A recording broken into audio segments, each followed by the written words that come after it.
Hello दोस्तों, नमस्कार। Political science learning में आप सभी का स्वागत है। दोस्तों, हम लोग इंटरनेशनल रिलेशंस की वीडियो सीरीज कवर कर रहे हैं और आज की इस वीडियो में हम लोग 25 एमसीक्यूज सॉल्व करेंगे मार्क्सिज्म पर। इससे आपके जितने भी बेसिक कॉन्सेप्ट हैं मार्क्सिस्ट से संबंधित वो क्लियर हो जाएंगे इन 25 एमसीक्यूज की मदद से। तो चलिए शुरू करते हैं आज का यह वीडियो, जिसमें पहला क्वेश्चन है, which of the following is the primary focus of Marxist international relations theory. तो आपको बताना है कि जो मार्क्सिस्ट थ्योरी है इंटरनेशनल रिलेशंस की, उसका प्राइमरी फोकस क्या है। और आपके ऑप्शंस है state sovereignty and security, economic structures and class struggle, balance of power among states, cultural identity and global politics. तो स्टेट सोवरेंटी और सिक्योरिटी की बात जो रियलिस्ट थ्योरी है इंटरनेशनल रिलेशंस की वो करती हैं। Balance of power among the states की बात भी रियलिस्ट थ्योरी के अंतर्गत आपको देखने को मिलेगा। और कल्चरल आइडेंटिटी का जो कॉन्सेप्ट है वो लिबरल जो थ्योरी है उसमें आपको देखने को मिलेगा। मार्क्सिस्ट जो थ्योरी है वो economic structure and class struggle की बात करती है इंटरनेशनल रिलेशंस में। तो यहाँ पर आपका correct answer option number B हो जाता है, economic structures and class struggle. Marxist IR theory का मानना है कि जो इकोनॉमिक होता है, इकोनॉमिक स्ट्रक्चर्स होता है किसी भी कंट्री का, और क्लास जो स्ट्रगल्स होते हैं बुर्जुआजी और प्रोलेटारिएट के बीच जो पाया जाता है डेवलप्ड और डेवलपिंग नेशंस के बीच, वो तय करता है इंटरनेशनल ऑर्डर, वर्ल्ड सिस्टम का ऑर्डर कैसा होगा। जैसे कि हमने देखा कि रियलिज्म और लिबरलिज्म जो थे वो स्टेट्स को फोकस करके बात करते थे, और लिबरलिज्म जो है तो इंस्टीट्यूशंस को ज़्यादा महत्व देते थे। लेकिन जो मार्क्सिस्ट थ्योरी है वो इकोनॉमिक स्ट्रक्चर्स और क्लास स्ट्रगल को ज़्यादा महत्व देती है। नेक्स्ट क्वेश्चन है, according to Lenin what is the highest stage of capitalism. और आपके ऑप्शंस है mercantilism, imperialism, globalisation and socialism. तो जैसा कि आपको मालूम है लेनिन का एक पंपलेट है high imperialism highest stage of capitalism, जो 1917 में पब्लिश्ड होता है। इस बुक में लेनिन कहते हैं कि जो इंपीरियलिज्म है वो नेचुरल एक्सटेंशन होता है कैपिटलिज्म का, यानी पहले फ्री ट्रेड होता है, फिर उसके बाद कैपिटलिस्ट की मोनोपोली आती है, और वो अपने जो प्रोडक्ट हैं उनको बेचने के लिए और अपने प्रोडक्ट के प्रोड्यूस करने के लिए वो एक्सप्लॉइट करते हैं अदर जो कंट्रीज होती हैं उनको। तो जिसके कारण वो क्या करते हैं, जो कैपिटलिस्ट कंट्रीज हैं उनके बीच वार होता है इंपीरियलिज्म को, यानी दूसरी जो देश की टेरिटरी है, अदर स्टेट्स हैं उनकी टेरिटरी को गेन करने के लिए, अपना इकोनॉमिक डोमिनेंस मेंटेन करने के लिए। तो ये इंपीरियलिज्म का कॉन्सेप्ट दिया गया था लेनिन के बारे में, और उनका मानना है कि कैपिटलिज्म का हाईएस्ट स्टेज इंपीरियलिज्म होता है। नेक्स्ट जो क्वेश्चन है उसमें कहा पूछा गया है what does the dependency theory argue. तो डिपेंडेंसी जो थ्योरी है इंटरनेशनल रिलेशंस में मार्क्सिस्ट के अंतर्गत, उसका क्या आर्गुमेंट है। पहला है option, developing countries can become independent through free trade. तो फ्री ट्रेड के मदद से जो डेवलपिंग कंट्रीज हैं वो इंडिपेंडेंट हो जाती हैं। ये आर्गुमेंट नहीं है, बल्कि वो डिपेंडेंट हो जाती हैं डेवलप्ड कंट्रीज पर, डेवलपिंग कंट्रीज जो होती हैं वो फ्री ट्रेड की मदद से। तो फर्स्ट ऑप्शन आपका इनकरेक्ट है।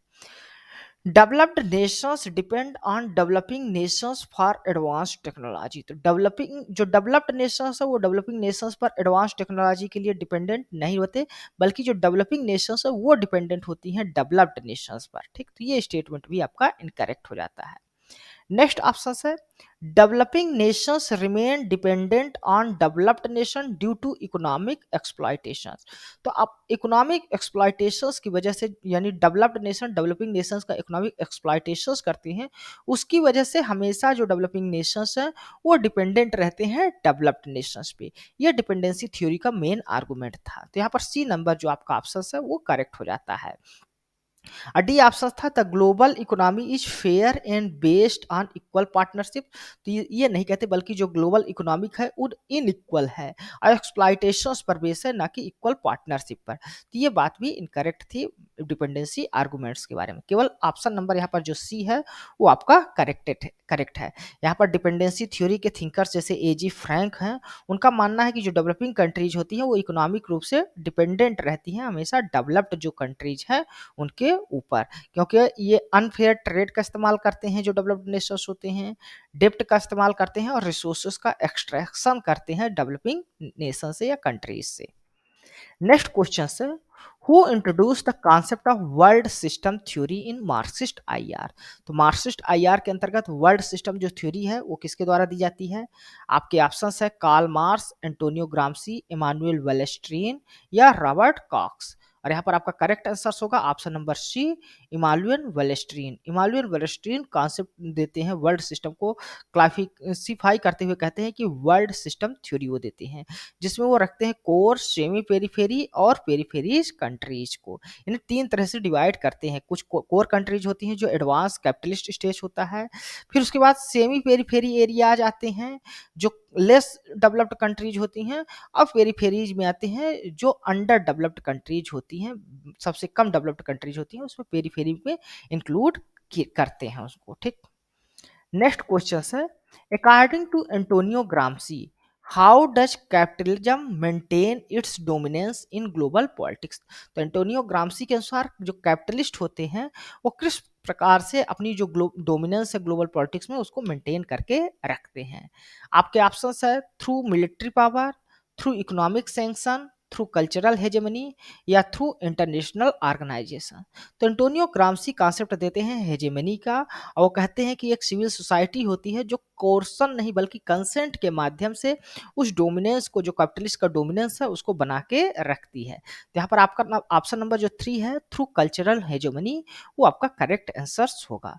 ग्राम्सी का कॉन्सेप्ट है हेजेमनी का, जिसमें वो आर्गू करते हैं कि जो कैपिटलिस्ट होते हैं वो मेंटेन करते हैं कंट्रोल को बल के थ्रू नहीं, यानी कोर्सन के थ्रू नहीं, फोर्स के थ्रू नहीं, बल्कि कंसेंट के थ्रू। और ये कंसेंट बनाया जाता है कल्चर, मीडिया और आइडियोलॉजी के द्वारा, जिससे उनको लेजिटिमेसी प्रोवाइड की जाती है जो capitalist nations, advance capitalist nation होते हैं, स्टेट होते हैं, उनको। नेक्स्ट क्वेश्चन है, which of the following best describe the Robert Cox view on international relations theory. तो रॉबर्ट कॉक्स का जो व्यू है इंटरनेशनल रिलेशंस की थ्योरी को लेकर, उसके बारे में सबसे बेस्ट स्टेटमेंट ऑप्शंस कौन सा है? पहला ऑप्शन है the theory is objective and natural. तो थ्योरी को ऑब्जेक्टिव एंड नेचुरल नहीं बोलते, बल्कि इसको अपोज करते हैं, जो पॉजिटिविस्ट अप्रोच होता है उसको अपोज करते हैं, विरोध करते हैं, और पोस्ट पॉजिटिविस्ट मेथड का इस्तेमाल करते हैं। ठीक, यानी कि जो थ्योरी होती है वो चेंजेबल होती है, वो परिवर्तन होता रहता है उसमें। सेकंड है theory is shaped by historical materialism. जो थ्योरी है वो हिस्टोरिकल मटेरियलिज्म के द्वारा से निर्धारित की जाती है। ये कॉन्सेप्ट है, लेकिन ये क्लासिकल मार्क्सिज्म का कॉन्सेप्ट है, ना कि रॉबर्ट कॉक्स का, जो नियो मार्क्सिस्ट थ्योरी से बिलोंग करते हैं। Theory is always for someone and for some purpose, ये कॉन्सेप्ट दिया गया था रॉबर्ट कॉक्स के द्वारा। यानी जो थ्योरी होती है वो किसी के लिए और किसी पर्पज से, कुछ पर्पज के उद्देश्य से बनाई जाती है, ये कहना था रॉबर्ट कॉक्स का। तो यहाँ पर सी नंबर आपका करेक्ट हो जाता है। Theory should be focus only on states behaviour, तो ओनली स्टेट्स के बिहेवियर पर फोकस नहीं करती। ठीक, यहाँ पर रॉबर्ट कॉक्स जो नियो मार्क्सिस्ट थ्योरी से बिलोंग करते हैं, वो कहते हैं कि जो थ्योरी होती है वो डिफरेंट इंटरेस्ट को सर्व करती है डिफरेंट लोगों के द्वारा। ठीक, और उसी हिसाब से उस थ्योरीज को जनरेट किया जाता है, बनाया जाता है, ना कि नेचुरल होते हैं, बल्कि ये सेफ होती है इकोनॉमिक और पॉलिटिकल पावर स्ट्रक्चर से। नेक्स्ट क्वेश्चन है, what is the primary Marxist criticism of realism in IR.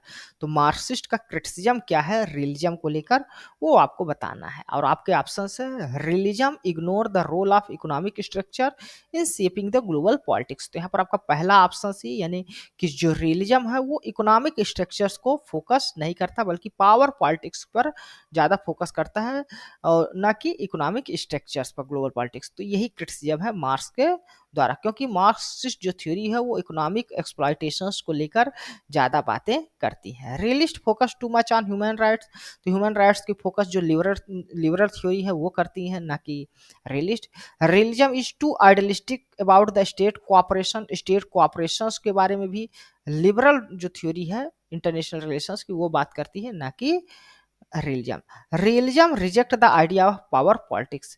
तो realism idea of power politics देती है, ना कि रिजेक्ट करती, बल्कि सपोर्ट करती है पावर पॉलिटिक्स को। तो यहाँ पर ऑप्शन नंबर ए ही सबसे बेस्ट यहाँ पर ऑप्शन था। तो करेक्ट आंसर क्या होगा? ऑप्शन नंबर आपका ए हो गया। ठीक, नेक्स्ट क्वेश्चन है, which of the following institution is often criticised by Marxist scholar. As a enforcer of capitalist dominance. तो इनमें से कौन सा इंस्टीट्यूशन मार्क्सिस्ट स्कॉलर्स के द्वारा इंस्टीट्यूशंस को क्रिटिसाइज करा जाता है, इसलिए कि वो कैपिटलिस्ट का जो डोमिनेंस है उसको मेंटेन करने में मदद करता है। और ये ऑप्शन है आपके United Nations, International Monetary Funds, World Health Organisation and Greenpeace. तो यहाँ पर आपका बी नंबर जो ऑप्शन है यानी आईएमएफ, आईएमएफ जो है वो कैपिटलिस्ट के डोमिनेंस को मेंटेन करने में मदद करता है, ऐसा मार्क्सिस्ट स्कॉलर्स का मानना है। तो करेक्ट आंसर क्या हो गया? B number option IMF. Next question है, according to Marxist IR, what is the main reason behind the international conflict? तो इंटरनेशनल में जो कॉन्फ्लिक्ट हमको दिखाई देता है स्टेट्स के बीच, उसका रीजन क्या है मार्क्सिस्ट थिंकर्स के अनुसार? कल्चरल मिसअंडरस्टैंडिंग ये नहीं है, इकोनॉमिक कंपटीशन एंड कैपिटलिस्ट जो एक्सपेंशन है उसके कारण हमको इंटरनेशनल कॉन्फ्लिक्ट दिखाई देता है। तो यहाँ पर बी नंबर आपका करेक्ट आंसर हो जाएगा। रिलीजियस डिफरेंसेस की बात नहीं करते मार्क्सिस्ट थिंकर्स, न the absence of strong international institutions की भी बात नहीं करते। ठीक, तो इंटरनेशनल इंस्टीट्यूशंस की बात लिबरल थिंकर्स जो है वो करते हैं, ना कि मार्क्सिस्ट थिंकर्स। तो यहाँ पर करेक्ट आंसर आपका ऑप्शन नंबर बी हो गया। तो economic competition in capital expansion जो है वो मेन रीजन है इंटरनेशनल कॉन्फ्लिक्ट का, ऐसा मानना है मार्क्सिस्ट आईआर थिंकर्स का। नेक्स्ट क्वेश्चन है, which of the following is not a characteristics of periphery countries in Wallerstein world system theory? तो वेलस्ट्रीन ने वर्ल्ड सिस्टम थ्योरी दिया, ये हमने जान लिया है। अब उनमें उन्होंने जो पेरिफेरी कंट्री, कोर पेरिफेरी और सेमी पेरिफेरी कंट्रीज है, उनके कुछ कैरेक्टरिस्टिक बताए हैं। तो पेरिफेरी कंट्रीज का कैरेक्टरिस्टिक कौन सा नहीं है वो आपको आइडेंटिफाई करना है। Low wages and labour exploitation, ये पेरिफेरी कंट्रीज में पाया जाता है, लो वेजेस और लेबर का एक्सप्लॉयटेशन किया जाता है, ये एक कैरेक्टरिस्टिक है। ठीक, dependence on core countries for technology, core countries यानी जो कैपिटलिस्ट एडवांस स्टेट होते हैं उन पर डिपेंडेंट रहते हैं ये जो पेरिफेरी कंट्रीज यानी पेरिफेरी कंट्रीज जो होती हैं वो हाई फॉर टेक्नोलॉजी यानी एडवांस टेक्नोलॉजी के लिए। तो ये भी करेक्ट कैरेक्टरिस्टिक है, यहाँ पर नॉट कैरेक्टरिस्टिक पूछा है। हाई लेवल ऑफ इंडस्ट्रियलाइजेशन, तो हाई लेवल ऑफ इंडस्ट्रियलाइजेशन जो कैरेक्टरिस्टिक है ये कोर कंट्रीज का है, ना कि पेरिफेरी का। तो ये कैरेक्टरिस्टिक एक नहीं है। तो ऑप्शन में पूछा था कौन सा कैरेक्टरिस्टिक नहीं है, तो उस हिसाब से यहाँ पर सी नंबर जो आपका ऑप्शन है वो करेक्ट हो जाएगा। डी ऑप्शन देख लेते हैं, export of raw material to core countries, तो ये कोर कंट्रीज को रॉ मटेरियल एक्सपोर्ट करती हैं जो पेरिफेरी कंट्रीज होती हैं, तो ये भी एक कैरेक्टरिस्टिक था। तो यहाँ पर सी नंबर जो ऑप्शन है वो कैरेक्टरिस्टिक नहीं है वर्ल्ड सिस्टम थ्योरी के अनुसार पेरिफेरी कंट्रीज का। तो वर्ल्ड सिस्टम थ्योरी में जो पेरिफेरी कंट्रीज होते हैं वहाँ पर लो इंडस्ट्रियलाइजेशन होता है, लेबर का एक्सप्लॉयटेशन होता है और डिपेंडेंट होते हैं कोर नेशंस पे। नेक्स्ट क्वेश्चन है, according to Marxism which factors primarily determine international relations? तो मार्क्सिस्ट के अनुसार, मार्क्सिज्म के अनुसार कौन सा फैक्टर है जो डिटरमाइन करता है इंटरनेशनल रिलेशंस को? तो हमने देखा कि जो इकोनॉमिक प्रोडक्शंस और क्लास स्ट्रगल है वो प्राइमरी फैक्टर्स है जो इंटरनेशनल सिस्टम है उसको डिफाइन करने के लिए। ठीक, चलिए नेक्स्ट क्वेश्चन देखते हैं। What does the Marxism consider to the ultimate goal of historical development? जो historical development हो रहा है उसका ultimate goal क्या होगा? तो a global balance of power, तो ग्लोबल बैलेंस ऑफ पावर नहीं होगा, ये बात नहीं करते। जो मार्क्सिस्ट का अल्टीमेट एम है, गोल है, वो इटेब्लिशमेंट करने की बात करते हैं कम्युनिज्म की, यानी कि कोई भी जो वर्ल्ड जो सिस्टम होगा वहाँ स्टेटलेस सोसाइटी की बात वो करते हैं। बी नंबर जो यहाँ पर ऑप्शन है वो आपका करेक्ट होगा। According to historical materialism capitalism will eventually collapse, जो कैपिटलिज्म है वो अपने अंदर की जो प्रॉब्लम है उसी की वजह से वो कोलैप्स हो जाएगा अपने आप ही, लीडिंग टू सोशलिज्म, जिससे सोशलिज्म आएगा और सोशलिज्म के बाद एक क्लासलेस कम्युनिस्ट सोसाइटी की स्थापना होगी, ऐसा मानना है मार्क्सिस्ट थिंकर्स का। नेक्स्ट क्वेश्चन है, what is the Marxist view on globalization? तो मार्क्सिस्ट ग्लोबलाइजेशन को किस तरह से देखते हैं उसके बारे में आपको करेक्ट आंसर्स बताना है। It promote equality among Nations, ये ग्लोबलाइजेशन जो है वो इक्वलिटी प्रमोट करता है सभी नेशंस के बीच, ऐसा मार्क्सिस्ट नहीं बोलते, बल्कि मार्क्सिस्ट का मानना है कि जो ग्लोबलाइजेशन है उसके कारण इनइक्वलिटीज क्या है, बढ़ी हैं। कुछ लोगों के पास, कुछ जो बहुत अरबपति लोग हैं, खरबपति लोग हैं, उनके पास ही विश्व की ज्यादा जो संपत्ति है वही उनके पास है। ठीक, it benefit all countries equally, equally benefit नहीं करती बल्कि अनइक्वल जो बेनिफिट्स है वो होता है, इनजस्टिस होता है, ठीक। It is an extension of capitalist exploitation. तो ये ग्लोबलाइजेशन क्या है, एक प्रकार का कैपिटलिस्ट का एक्सप्लॉयटेशन का एक्सटेंशन है, ऐसा मार्क्सिस्ट मानते हैं। न्यू इंपीरियलिज्म का कॉन्सेप्ट इसको बताते हैं ग्लोबलाइजेशन को। तो यहाँ पर सी नंबर जो है तो आपका करेक्ट आंसर होगा मार्क्सिस्ट का जो व्यू है ग्लोबलाइजेशन को लेकर। It is a natural process, natural process भी इसको नहीं मानते मार्क्सिस्ट। करेक्ट आंसर आपका ऑप्शन नंबर सी हो गया। नेक्स्ट क्वेश्चन है, what does the term super structure refers to in the Marxist theory. तो मार्क्सिस्ट थ्योरी में जो टर्म सुपर स्ट्रक्चर है वो किसको दिखाता है? Military power of the state, तो मिलिट्री पावर सुपर स्ट्रक्चर से नहीं आता। Economic base of the society, तो इकोनॉमिक बेस भी नहीं आता। ना तो इंटरनेशनल अलायंसेस आता।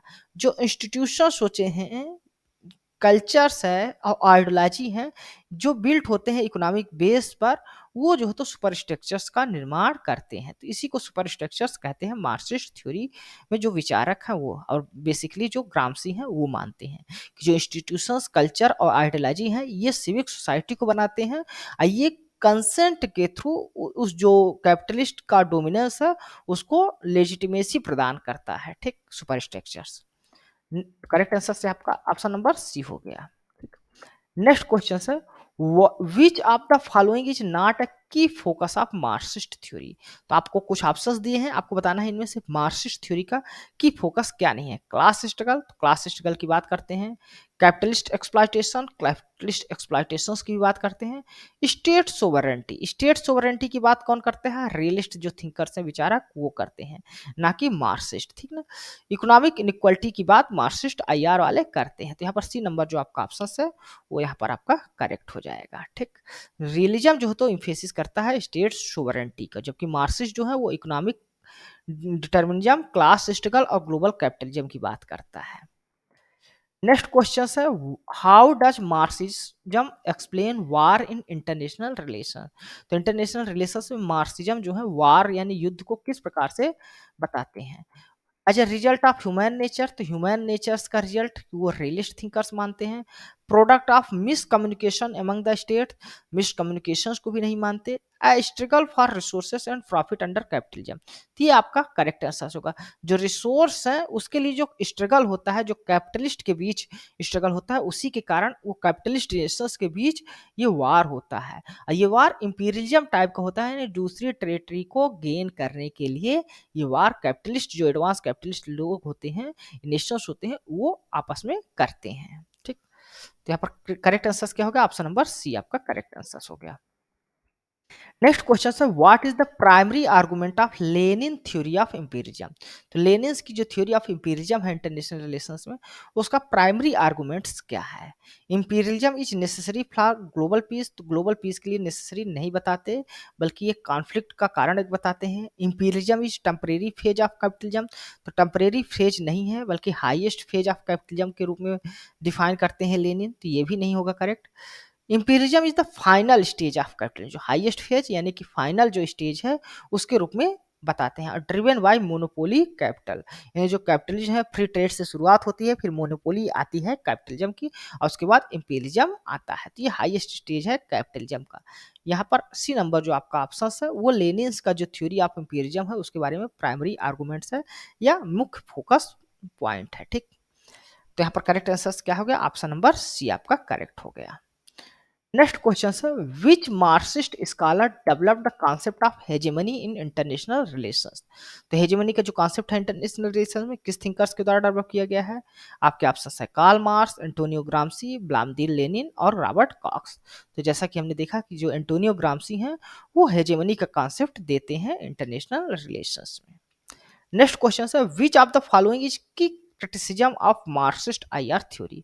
तो मार्क्सिस्ट आईआर थ्योरी का की क्रिटिसिज्म क्या किया जाता है उसको आपको बताना है।